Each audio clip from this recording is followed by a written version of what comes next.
them are kind of going to bleed some stats there, but still on the side of T1, second, first, second on first turret, first blood, and team goal difference at 20.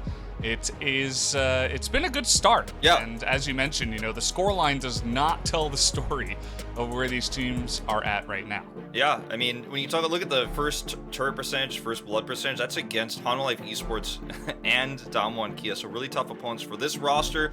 Faker, it's already been announced he will be on the in the mid lane here. He's on their starting 5 tonight. But on the other side of things, you know, we still have Gumayusi in the bot lane. Teddy is not back, and LM still coming in here in the jungle. So it looks like we've kind of solidified what the main roster for T1 is going to be for this split. Closer playing more assassin-based champions, but Faker's playing the more safe Azir, looking for more team fights. Yeah, absolutely. Faker kind of going against the current meta right now with that Azir pick. He's trying to, you know, keep Azir in the meta, if you will, and BDD can play his own Azir, but hasn't been playing much of that just yet. The bottom lane matchup, as we've already said, is incredibly hype. I'm also curious about Rascal up against Kana up in the top lane. I think that Rascal, he's been a little bit of a story for Gen G. He's been just dominating everybody. Obviously, that first matchup picked up against early Thor. and prioritizing the Kai'Sa here. This means that now left open is that Thresh Aphelios duo if they want to go for it. And you have to wonder if this is the right play here. I mean, we already kind of defined that this is going to be the strong point for Gen G, probably Rascal on the top side. Strong point for T1 so far has been their bot lane. The draft does kind of extrapolate that as well. When you see that commitment to the Kai'Sa here, you're already giving away the Aphelios Thresh. But it looks like Gen G have prepared for this. They're expecting this. And they still feel like getting that top priority in early Camille, right before the second ban phase, is where they want to go. They're going to take away Faker's Azir and take it. And this is definitely a slower composition as a result. And I like the Gragas here into the Camille. It can be very, very slow. The lane and the matchup can be very safe and slow. He's got good sustain. And what you lose in taking the Zoe over the Orianna and losing that shockwave, you gain in the explosive cask, so you do get some initiation later on. Or some to survive. So we take a look at some stats from Gumayusi. Yeah, end up being number 1 across the board on KDA, CS difference, gold difference at 15, damage difference, experience difference. He is number 1. Again, in a losing series against Damwon Kia, he still manages those stats. In a Game 3 series against Hanwha Life Esports early on as well, against Deft in the bot lane. This is pretty unprecedented. The amount Area has to flash away. The teleport comes in. BDD very trying to get in there. Kana is going to get speared down. Is he tanky enough? The answer is no. He will actually be killed under the turret for first blood. Looks like the lane and its position right now, I think Nidalee shouldn't touch that actually, will deny a lot from Kana. As a very nice standard early first blood up in the top side. Yeah. As they teleport back in. And I think it would have been a lot easier to defend if this had happened post 6, but they know that if they do it, you know, post 6 for LM, if they do it beforehand, he's not able to rotate on the side of Gen G. And look at their lineup. Outside of Rel, it's like, well, not feeling good about this one. As maybe going a little bit too far forward. Now he has to try to cask early, but with no flash available. Not sure about face checking the enemy jungle when you don't know when where the enemy jungle is, and he will get punished for that. Second death here so far. Yeah, and this is also, you know, the ping came down as well from LM. It was almost like he's actually rotating over now. And he's actually going to clear this vision. They're going to go for a dive. Oh, Ruler getting in there to start us off. Engage Kai'Sa, but here comes the Pantheon, and they immediately turn it onto Light, who goes down without much of a hitch. A very easy turnaround here, and that is why Pantheon has so much power. He wasn't down there. They had no vision on him. And you got to be careful whenever you engage because of that. Kana, what is going on up here? Yeah, that's not the direction. Going the wrong way. I mean, there are great ways to set up big stuns. Hextech Ultimatum. Oh. Ooh, scary time. Hextech Ultimatum can also, you know, really cut the team in half and isolate somebody. So there are ways to engage and fight this on their terms, especially if they have vision control. But getting back control of this map is going to be the first step. Yeah. You know, remains to be seen if they can do that, because right now, from ahead in the mid game with 1.5 items, the Zoe Aphelios and, you know, Thresh and Let's look at the life about steal. this. Yeah, he's got Severn, so it's like, okay, well, nice trade, Ruler. You want to fight again? Flash comes in from Keria. Keep in mind, this is 2v3 right now, but with the Pantheon on the map here, he immediately gets into that back line, and we've got lanterns, we've got flashes. That's what T1 say.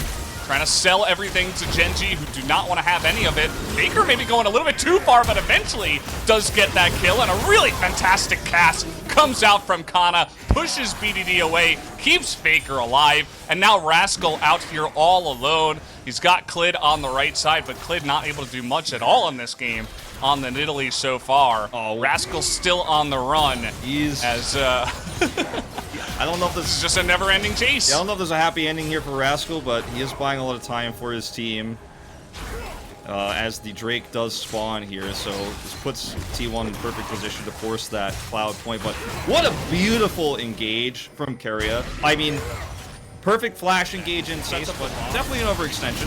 Oh boy. And now I don't know what's going on here, but Ruler continuously trying to take these trades, and he's just going to get sniped from way down range as he had that Calibrum set up onto Ruler. Not sure why he's going in there so far behind right now, and now with no AD carry for Gen G, they are going to attempt T1 here to take down the Baron. And it's such a fast clear time for their squad as well with this Aphelios. And I mean, this is not a fight you can win if you're Gen G. Yeah, and this is what you can do with the Pantheon. The power of the long-range engage is pretty massive. But here through their jungle, try to wrap around. That might be too slow. Look at this, BDD has to flash away from Gumayusi, who is diving a turret with a lantern on his back. There is nothing that the Syndra can do at this point in time. Meanwhile, and even under the turret, take a look at this. Trying to deny the turret take from Rascal. Kana down a level on 16. The Aphelios Thresh open is a mistake that Gen G will definitely be thinking about going to Game 2's draft, win or lose here. Well, Rascal is gigantic. So this is what I was talking about. You're going to have the Pantheon that comes in and helps, but even then, you know, 2v1, this Rascal is eventually going to get so out of control that you cannot do anything against it. And here we go. Here. By the way, yeah, LM doesn't have teleport. He's the jungle, so he's not in position for the Baron. He has to try to help out. The inhibitor, very importantly, doesn't go down, actually. Rascal is going to miss the kill. Maybe, hopefully, the minions can get that for him. Yeah, and the minions do, thankfully, for him. And now he's actually on the run. He might be able to get out of this one. And I believe that he will. There's no way for LM to try to ult in there by himself. So Rascal finally getting so much map pressure done here. LM out of position now and trying to help. And the Baron is started for Gen G. Yeah, they need to respond so quickly. They did not want to trade this for a Cloud Soul. But it looks like with Gen G backing off of it here, just from Faker's rotation over, and the lack of vision. Look at the lack of vision here for Gen G around this Drake. They're not sure if T1 is rushing over pressure is he going to be able to get. So they want to try to go for this Baron before Camille is too far in the base. Yeah, this and they do have a ton of damage here. Very much a faster rotation this time from T1, much more decisive.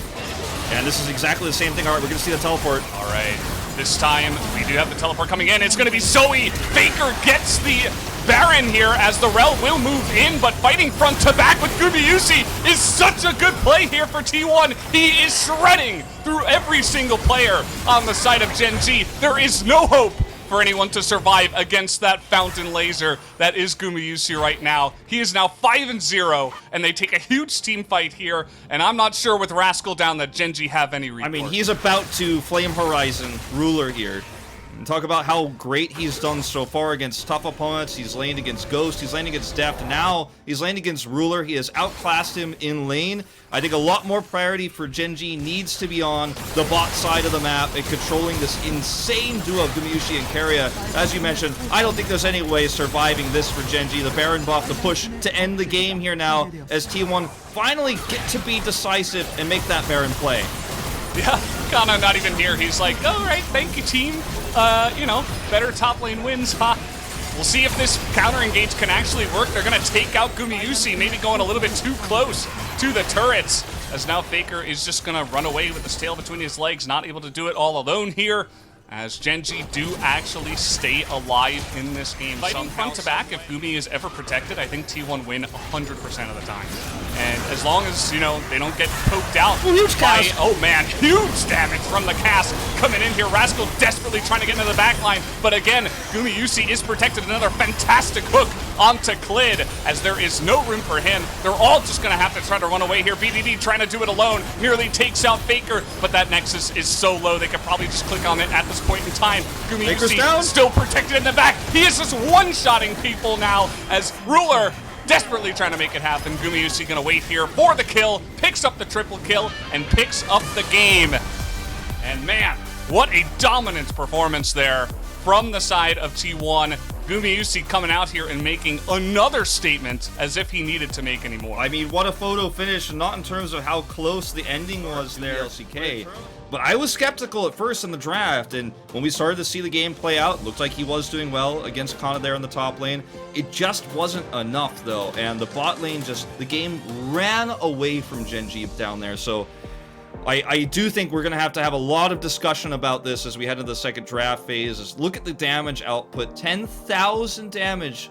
The leader is Gumayusi here, and you could also see Kana on this pick